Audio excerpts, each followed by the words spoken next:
പ്രിയ സംവിധായകൻ ഷാഫിക്ക് കണ്ണീരോടെ വിട നൽകി സിനിമാ ലോകം. ഭൗതിക ശരീരം എറണാകുളം കലൂർ ജുമാ മസ്ജിദിൽ ഖബറടക്കി. സിനിമാ സാംസ്കാരിക മേഖലയിലെ നിരവധി പ്രമുഖരാണ് ഷാഫിക്ക് അന്ത്യാഞ്ജലി അർപ്പിക്കാൻ എത്തിയത്.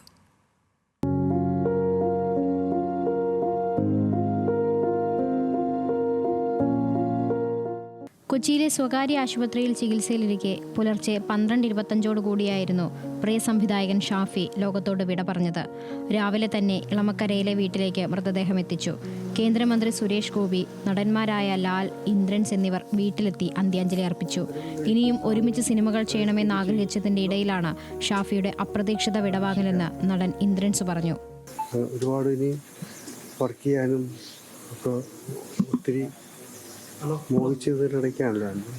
പെട്ടെന്ന് പോയി.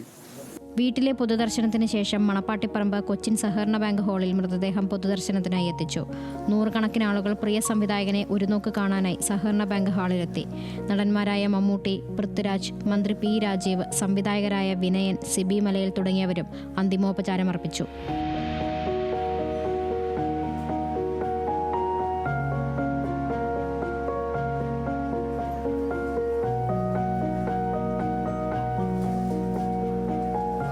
മണിയോടുകൂടി തന്നെ സഹകരണ ബാങ്ക് ഹാളിലെ പൊതുദർശനം അവസാനിച്ചു. വൈകിട്ട് 4 മണിക്കായിരുന്നു ഖബറടക്കം ആദ്യം നിശ്ചയിച്ചിരുന്നത്.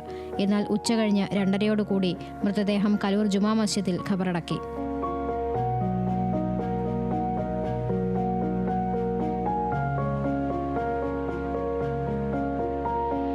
ആന്തരിക രക്തസ്രാവത്തെ തുടർന്ന് ഈ മാസം 16-നാണ് ഷാഫിയെ ആശുപത്രിയിൽ പ്രവേശിപ്പിച്ചത്. മലയാളികൾ എന്നും ഹൃദയത്തോട് ചേർത്ത് വയ്ക്കുന്ന ഒരു പിടി നല്ല സിനിമകൾ സമ്മാനിച്ചാണ് ജനപ്രിയ സംവിധായകൻ ലോകത്തോട് വിട പറഞ്ഞത്. ആ ഹൃദയങ്ങളിൽ തന്നെ ആ കലാകാരൻ ഇനിയും ജീവിക്കും. ന്യൂസ് മലയാളം, കൊച്ചി.